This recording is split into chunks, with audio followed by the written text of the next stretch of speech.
ಈ ಹುಡುಗಿರಿಗೆ ಅಂದ್ರೆ ಮನೇಲಿ ಸಪೋರ್ಟ್ ಮಾಡಲ್ಲ, ಆಕ್ಟಿಂಗಿಗೆ ಇಂಡಸ್ಟ್ರಿಗೆ ಫಸ್ಟ್ ಬರೋದಕ್ಕೆ ಸಪೋರ್ಟ್ ಮಾಡಲ್ಲ. ನಿಮಗೆ ಯಾವ ರೀತಿ ಸಪೋರ್ಟ್ ಮಾಡಿದ್ರು ಮನೆಯವರು? ನಮ್ಮ ಮನೆಯವರು, ನಮ್ಮಪ್ಪ ಹೇಗೆ ಅಂತಂದ್ರೆ ಫಸ್ಟ್ ನೀನು ಅವಳ ಜೊತೆನೆ ಹೋಗು, ನಮ್ಮ ಅಕ್ಕ ಫಸ್ಟ್ ನೀನು ಅವಳ ಜೊತೆನೆ ಇರು, ಅವಳೇನೋ ಕನ್ಸು ಕಟ್ಟಿದ್ದಾಳೆ. ನಂಗೆ ಇನ್ನೂ ನೆನಪಿದೆ, ನಾನು ಇನ್ನೂ ಡಿಗ್ರಿನಲ್ಲಿದ್ದೆ, ನಮ್ಮ ಅಪ್ಪನೇ ಫಸ್ಟ್ ಪಬ್ಲಿಕ್ ಟಿವಿ ಕರ್ಕೊಂಡು ಹೋಗಿದ್ರು. ಅಂದ್ರೆ ನಮ್ಮ ಮನೆ ಮಹಾಲಕ್ಷ್ಮಿ ಲೇಔಟಲ್ಲಿ ಇತ್ತು, public TV Yeshwanthpur bus stand ಅಲ್ಲ.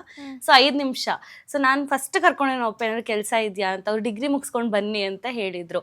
ಸೊ ನಮ್ಮ ಅಪ್ಪ ಅಮ್ಮಂಗೆ ಮಕ್ಳು ಡ್ರೀಮ್ಸೇ ತುಂಬಾ ಇಂಪಾರ್ಟೆಂಟ್ ಇತ್ತು. ಎಲ್ಲಾರನ್ನೂ ಫ್ಯಾಮಿಲಿಯವ್ರನ್ನೆಲ್ಲಾರನ್ನೂ ಎದುರು ಹಾಕೊಂಡು ಅವರು ದೇ ಸಪೋರ್ಟೆಡ್, ಇವತ್ತು ಕೂಡ ಹಾಗೇನೆ. ಎಜುಕೇಶನ್ ಎಲ್ಲ ಏನ್ ಮಾಡಿದ್ದೀರಾ ನೀವು?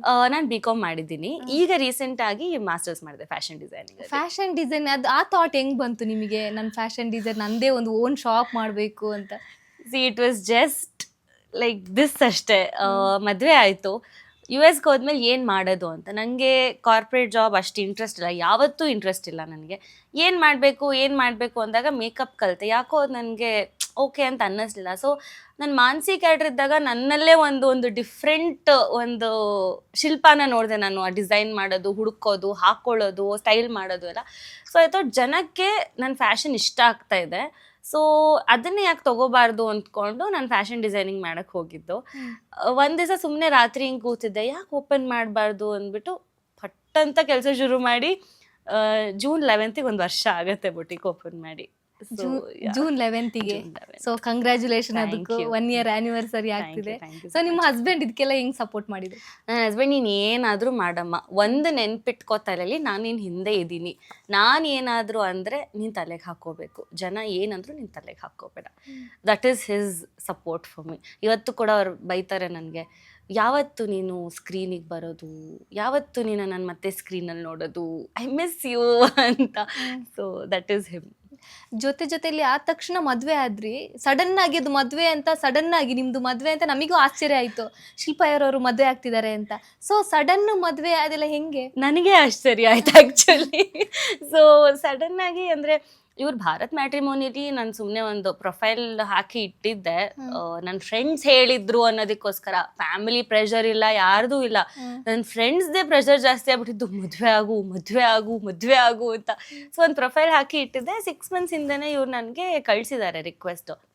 ನಾನು ಗಮನ ಕೊಟ್ಟಿಲ್ಲ. ಒಂದು ನೈಟ್ ನನ್ನ ಫ್ರೆಂಡ್ ಏನು ಮಾಡಿದಾಳೆ, ನಂದು ಪ್ರೊಫೈಲ್ ಪಿಕ್ಚರ್ ಹಾಕಿದ್ದಾಳೆ. ಸೊ ಹಾಕಿದಾಗ ಒಂದು I am not even kidding, ಒಂದು 250 ಮೇಲ್ ರಿಕ್ವೆಸ್ಟ್ ಬಂತು ನನಗೆ. ಬೆಳಗ್ಗೆ 8 ಗಂಟೆಗೆ ಎದ್ದೇಳೋ ಅಷ್ಟೊತ್ತಿಗೆ. ಹಿಂಗೆ ಓಪನ್ ಮಾಡಿದೆ, ಗಾಬರಿ ಎತ್ತಿ ನೋಡಿದ ತಕ್ಷಣ ಇವ್ರದೇ ಫಸ್ಟ್ ಪ್ರೊಫೈಲ್ ಇದ್ದಿದ್ದು. ಸರಿ ಏನೋ ಬಿಡು ಅಂತ ಅಕ್ಸೆಪ್ಟ್ ಮಾಡಿದೆ. ಮೆಸೇಜ್ ಬಂತು. ಆಮೇಲೆ ಅಮ್ಮಂಗೆ ಹೋಗಿ ಹೇಳ, ಅಮ್ಮ ಯಾವುದೋ ಒಂದು ಹುಡುಗನ್ ಬಂದಿದೆ, ನೋಡೋಣ ಬಿಡಮ್ಮ ಅಂದ್ಬಿಟ್ಟು ಸುಮ್ಮನಾದೆ. ಇವ್ರು ಫೇಸ್ಬುಕ್ಕಲ್ಲಿ ಮೆಸೇಜ್ ಮಾಡಿದ್ರು, ನಾನು ಇಂಡಿಯಾದಲ್ಲೇ ಇದ್ದೀನಿ ಅಂತ. ಸರಿ, you message me back, this is my number ಅಂದ್ಬಿಟ್ಟು ಅವತ್ತಿನ ದಿನ ಮೀಟ್ ಮಾಡಿದೆ. ಅವ್ರು ರಾತ್ರಿ 11:30 ಮನೆಗೆ ಬಂದರು. ಅಪ್ಪ ಹತ್ರ ಮಾತಾಡಿದ್ರು, ಅಪ್ಪಂಗೆ ಇಷ್ಟ ಆಯಿತು ಅಷ್ಟೇ. ಮದುವೆ ಫಿಕ್ಸ್ ಆಯಿತು. ಅವ್ರು ಎಂಗೇಜ್ಮೆಂಟು ಮಾಡ್ಕೊಂಡು US ಹೋದ್ರು. ಮದುವೆ ಡೇಟು ಫಿಕ್ಸ್ ಆಯಿತು, ಬಂದು ಮದುವೆ ಮಾಡ್ಕೊಂಡ್ರು ಅಷ್ಟೇ. Purely arrange marriage? Purely arranged marriage. ನಿಮಗೊಂದು ಕನಸು ಇತ್ತಲ್ಲ, ಅರೇಂಜ್ ಮ್ಯಾರೇಜ್ ಆಗಬೇಕು ಅಂತಲೇ ಒಂದು ಕನಸಿತ್ತ ಹೆಂಗೆ? ನಂಗೆ ಮದುವೆ ಬಗ್ಗೆ ಕನಸೇನೂ ಇಲ್ಲ. ನಂಗೆ ಮದುವೆ ಬಗ್ಗೆ ಏನು ತಲೆಲೇ ಇರಲಿಲ್ಲ.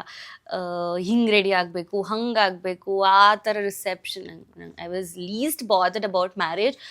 ಐ ಸ್ಟಿಲ್ ರಿಮೆಂಬರ್, ನಮ್ಮ ಅಮ್ಮನ ಕೇಳಿದ್ದೆ ನಾನು, ಲೈಫ್ ಲೆಸನ್ಸ್ ಇರತ್ತಲ್ಲ. ಸೊ ಅದಾದಾಗ ಕೇಳಿದೆ, ಅಮ್ಮ ಯಾವ ಥರ ಹುಡುಗ ಇರಬೇಕು ನಮಗೆ?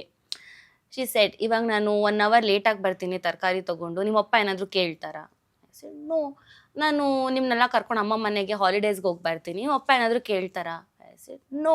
ನಿಮ್ಮಪ್ಪ ರೇಗ್ತಾರಾ? ನೋ. ಫ್ರೀಡಮ್, ಟ್ರಸ್ಟ್, ರೆಸ್ಪೆಕ್ಟ್ ಇಷ್ಟೇ ಬೇಕಾಗಿರೋದು ನಿಂಗೆ ಮ್ಯಾರೇಜಲ್ಲಿ. ಅದಿದ್ರೆ ನೀನು ಏನು ಬೇಕಂದ್ರೂ ಮಾಡ್ಬೋದು.